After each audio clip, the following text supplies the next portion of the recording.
Hi, ninth graders. We just found out that on their way down because of very sick climbers, they stepped in an area and caused an avalanche. But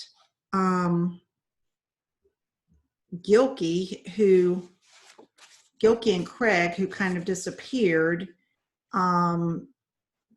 one Strether is yelling, and these are his words, "Hold him, he's on the edge of a cliff." Page 192.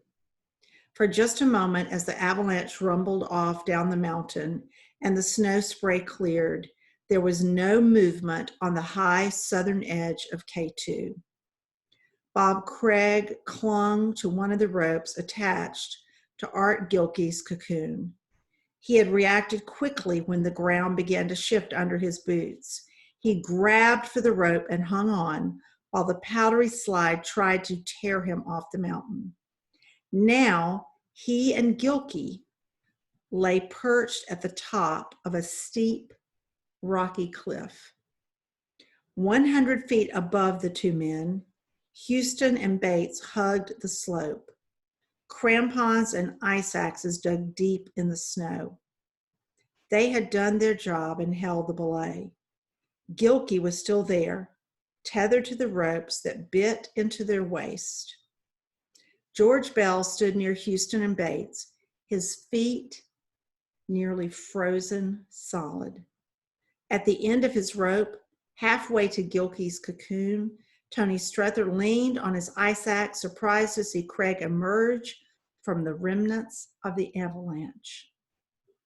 Below, Craig and Gilkey, and halfway across the ice slope to the site of Camp 7, Schoenig and Molinar were the first to move. They traversed carefully over to the cocoon and asked Gilkey how he was doing. And this is a picture of them. And then this is Gilkey wrapped in the, as you heard, they put him in a sleeping bag and then they wrapped him in a tent to try to protect him. And he had to be carried the entire way. "Just fine," he said, "just fine." Bob Craig, however, was spent. He was shivering, gasping for breath, and could barely lift his arms. Molinar got him on a short rope and set off across the ice slope to the camp so Craig could rest. Meanwhile, Schoenig anchored Gilkey to a solid belay. He jammed the handle of his ice axe into the snow just above a rock that had frozen into the slope. He wrapped one of Gilkey's ropes around his waist and then around the axe. Once he had a belay established, they lowered Gilkey carefully down the rocky cliff, with Strether guiding the cocoon. Houston and Bates, finally freed from their frigid perch, climbed down to join the rest. Once they had Gilkey at the level of Camp 7, they had to pull him across the ice slope to the tiny ledge. From there, they could rest and figure out how to negotiate the Black Pyramid. Houston and Bates, still roped together, traversed toward the camp, trying to find a place to anchor to the slope so they could pull Gilkey with them. Molinar came back up to help, tied himself to the cocoon, and started moving toward the camp. Strether, still anchored to Bell, had a last word with Gilkey and came over to help Molinar. From there, Strether looked up the slope at Bell, who was starting down to join them. To Strether, Bell looked shaky. His frozen feet weren't carrying him the way they should. His hands looked as useless as clubs. Strether saw him clutch at a handhold and then slip. As someone shouted above the roar of the wind, Bell began to slide down the rope, swiping at the ice with his axe. He careened past Strether, picking up speed as he went. Strether dug his crampons in a little deeper, clung to his axe, and waited for the rope to go taut. Page 197, the fall. Later, George Bell would remember what he felt during the fall. Absolutely nothing. It was like that for all of them. There was no room for terror and no hope of survival.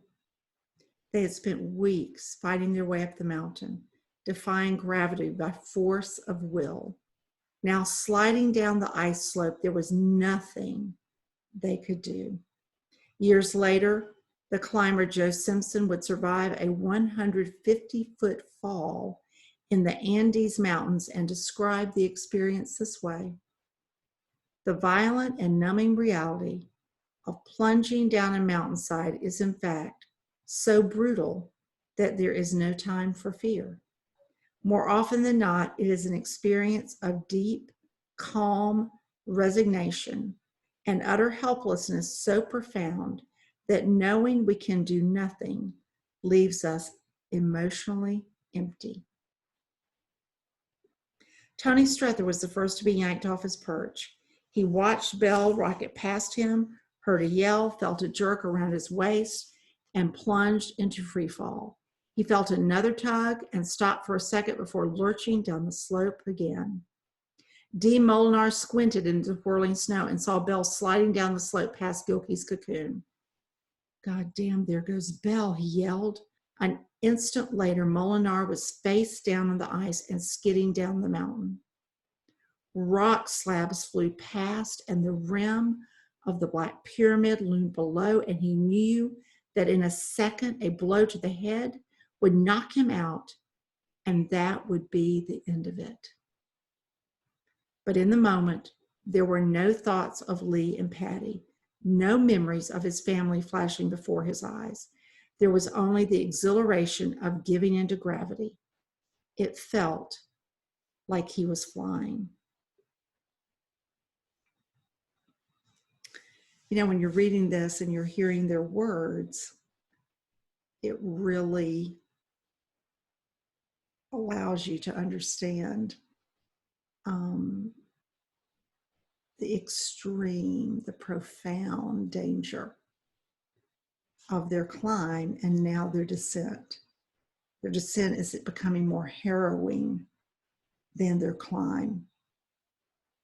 And their every step is a step toward death or survival, every single step.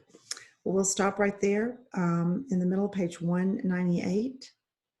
And what I hope you'll take a moment to look at is the map of how they're all located on the ice slope and really only together holding on by ropes. Thanks so much, ninth graders. Take care of yourselves. See you tomorrow. Bye-bye.